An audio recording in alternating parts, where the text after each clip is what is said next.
During the first New Year's after marrying my husband James, I realized I'd been deceived. While helping with the holiday meal in the kitchen, my sister-in-law, Emily, made a snide remark. "Susan, are you bad at cooking? Make the presentation nicer. It's killing my appetite." I'm no culinary genius, and I struggle with presentation, but I was doing my best. Her comment felt unnecessary, especially in front of the other female relatives. I responded, "Oh, I'm sorry. I usually don't pay much attention to that. I would appreciate some guidance." Just as I sincerely asked for help, my mother-in-law Tiffany interrupted. "Plating food is basic, right? Especially when it's James' favorite dish. You've never cooked it at home, so you don't have a sense of how to plate it, do you? Poor James, he married a wife who can't even cook properly. There's a reason you've been divorced before, you know. Did your ex-husband cheat on you because he got tired of your bad cooking and careless personality?" Tiffany and Emily took turns making these remarks before finally walking away, looking annoyed. They complained but never actually helped. Instead, another female relative stepped in to assist me. What surprised me more than their criticism of my cooking was the drastic change in their attitude towards me. 6 months ago, I remarried after divorcing my cheating ex-husband 2 years prior. When I met James, who was younger than me, we quickly hit it off and began talking about marriage. We both love spending time outdoors, so we went fishing and camping together. We decided to get married. James is active but kind, and I felt comfortable around him. I was initially worried whether his family would accept me as a divorcee, but when I visited his family home, they welcomed me warmly, and my worries vanished. "It's nice to meet you, Susan. If you're okay with our son, please marry him." "Good for you, James, you found a kind wife."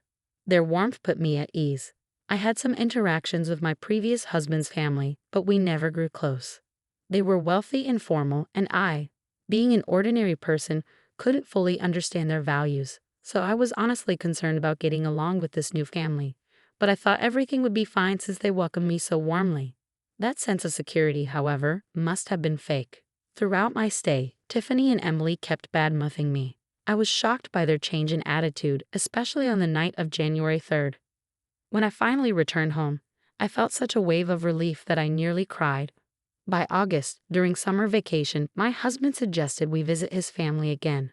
My anger and sadness have faded, and I convinced myself that maybe they were just stressed out during the New Year's incident. It wasn't worth dwelling on the past.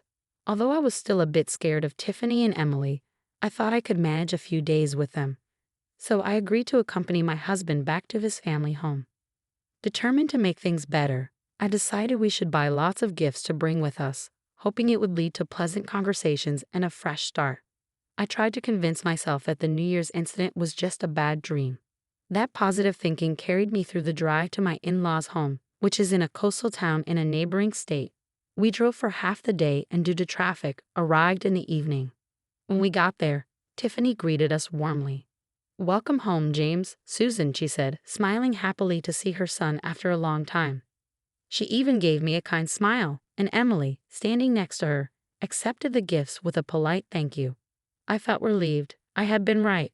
They must have just been in a bad mood that day. "James, your dad and the uncles are at their usual bar. Why don't you join them? They've all been looking forward to seeing you," Tiffany suggested. "Really? Hey, Susan, do you want to come along?" James asked gently. I was planning to go, but Tiffany interjected. "Oh, we were thinking of having a girls-only time. I thought Susan might enjoy that more." "If that's the case, go ahead, James. Have fun," I said, trying to sound enthusiastic. James hesitated, looking like he wanted to say something, but eventually left alone, saying if Susan is okay with it. After seeing him off, I tidied up a bit and then headed to the living room for the girls-only time that Tiffany mentioned. Tiffany, since it's girls only, is there something I should do?" I asked, trying to be helpful. She smiled and said, "I was thinking of making some tea. Could you pick some herbs from the garden? The ones with white flowers. Oh, and Susan, while you're at it, could you feed the dog?" They had a large dog at their home, and it had taken a liking to me, which I found adorable.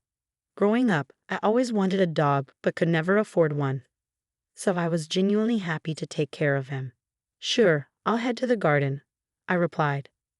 I grabbed a bowl for the herbs and a plate for the dog food, put on my sandals, and stepped outside into the garden. As I busied myself with the tasks, I suddenly heard the sound of a lock clicking behind me. I turned around in a panic and saw Tiffany and Emily watching me through the window smirking. That's when I realized I had been tricked again. They had intentionally sent me outside, even sending James away, under the guise of a girls' only time, all just to lock me out. Tiffany and Emily were terrible people who took pleasure in such childish malice. The ridicule during New Year's, mocking me for being divorced and bad at cooking, had been mere words. But this time they had taken it further by physically locking me out. Come on, this is a joke, right? Let me in. I knocked on the window, but they didn't budge. A woman like you, raised by a single parent and bad at housework, doesn't belong in our home. We don't need to feed you or give you a place to sleep. If you still want to stay, why not sleep in the doghouse? It's large enough for someone as petite as you, Tiffany taunted. Emily clapped her hands and laughed. Susan, you've become a dog. I couldn't believe what I was hearing. This was cruel, beyond cruel. Stop it, please. I begged, but they only laughed harder. But they just laughed and then unlocked the door. I stood there, wondering whether I should go back inside. But I realized that even if I did, they would probably continue to mistreat me. Then it hit me. I still had my car keys in my pocket. If I couldn't go inside the house or join my husband, I could just stay outside instead. I walked over to the car and retrieved something, quickly setting it up. The noise I was making caught Tiffany and Emily's attention, and they opened the curtains to see what was going on. What on earth is she doing? Tiffany exclaimed, covering her mouth in astonishment. She had good reason to be surprised. What I had taken out of the car was the tent we had used on our recent camping trip. They probably never expected me to opt for outdoor comfort. Stop it. You're ruining the lawn. You're so rude. You're never setting foot in this house again. Tiffany yelled. Ignoring their protests, I decided to make myself some hot coffee using the small camping stove I had left in the car. Despite it being summer, the cloudy day had turned into a chilly evening, making the hot coffee especially satisfying. Before I knew it, the family dog, who had come out of the doghouse, wandered over to warm up by the fire. Sorry for the noise. Oh right, I was supposed to feed you, wasn't I? Here you go, I said, putting the plate of dog food in front of him. As the dog started eating, I petted him, and he let out a happy little bark. I had thought I had no allies in this house. But with this big, gentle dog by my side, I felt comforted. However, I realized that my husband had left in the evening, and if he was drinking, he wouldn't be back for a while. Let's go into the tent. You can come too, I said to the dog. We both lay down in the tent, and as I petted him, I noticed that despite his fluffy fur, he was quite thin. It must have been a long time since he had received any affection, and he seemed so happy to be petted. I started worrying more about this dog than about myself. Shall we go find them? No point staying here, I said. The dog probably didn't understand my words, but he barked and nudged me forward as if encouraging me. I folded up the tent, got in the car with the dog, and drove into town. I parked in a random lot and began walking around with the dog, trying to find the bar where my husband and his relatives were. There are so many bars, it's hard to tell, I said to the dog as we walked. But he seemed to recognize something, either their scent or their voices, because he led the way. Sure enough, as we approached one bar, I heard familiar voices, my father-in-law, Thomas, and my husband James. When I entered the bar, my husband looked surprised. Susan, what are you doing here? And he brought the dog. I felt a wave of relief at finally seeing someone I could trust. But there was something else on my mind. Is this place pet-friendly? Can the dog and I come in? The bar's policy was against it, but since Thomas and his relatives were regulars, they made an exception. Susan, it must have been cold outside. Here, have a drink, someone said, handing me a glass. I took a sip, and the drink was delicious, not just because of the taste, but because of the kindness I felt from my husband's relatives, who were meeting me for the first time. They encouraged me to have another glass, and then another, until I felt the alcohol starting to take effect.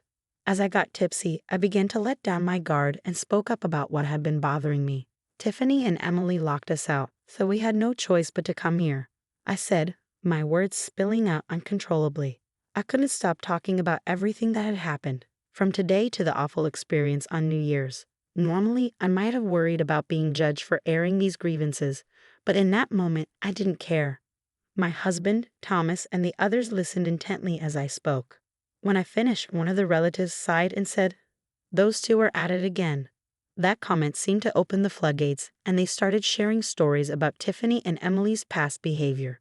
They even recalled how the two had acted similarly when they were supposed to be taking care of James's grandmother. Eventually, James's grandmother moved into a nursing home because she couldn't handle Tiffany and Emily's behavior any longer. It wasn't just her. Someone mentioned that they didn't even take care of the dog. They left it all to their husbands. Hearing this, Thomas, who had been quietly listening, finally spoke up. "I thought about divorcing them when they mistreated my mother, but what they did to you, my son's wife, is unforgivable. I can't take it anymore." Thomas stood up, resolute. When we returned home, he finally confronted Tiffany and Emily. "Let's get a divorce. Leave now." Tiffany and Emily fought back. "Susan is also to blame. She set up a tent and even took the dog into town. That's so unreasonable." But Thomas didn't waver. "I don't see it that way. Kicking someone out into the cold is what's unreasonable. What do you think family is? I wanted to get along with you, but I've reached my limit. I don't want to consider people like you as family." Tiffany and Emily glared at me, but then they screamed. The dog had growled at them. Thomas looked at them with disdain. "You never took care of that dog. You didn't feed him or walk him. You're not even worthy of being his owner. It serves you right to be growled at. You're not part of this family. Leave now." With that, Thomas made them pack their bags and kick them out, regardless of the late hour. Tiffany and Emily didn't argue. Thomas was too intimidating. They didn't have much in the way of assets, so they ended up living in a small apartment to save money. But being spendthrifts, they soon ran into financial difficulties. Now, Tiffany not only has to worry about everyday expenses, but she also has to pay alimony. She's probably struggling, and both she and Emily are working hard at jobs they aren't used to. As for me, with Tiffany and Emily gone, my husband and I decided to move in with Thomas so he wouldn't be lonely. Changing jobs was a concern, but I found a new one sooner than expected, which was a relief. Since moving, life has been joyful every day, surrounded by kind-hearted Thomas, my loving husband, and our pet dog, who has become like a dear friend to me. Relatives also started visiting more often, and I've come to enjoy learning about various delicious drinks and having lively conversations over them. It has become one of my favorite hobbies.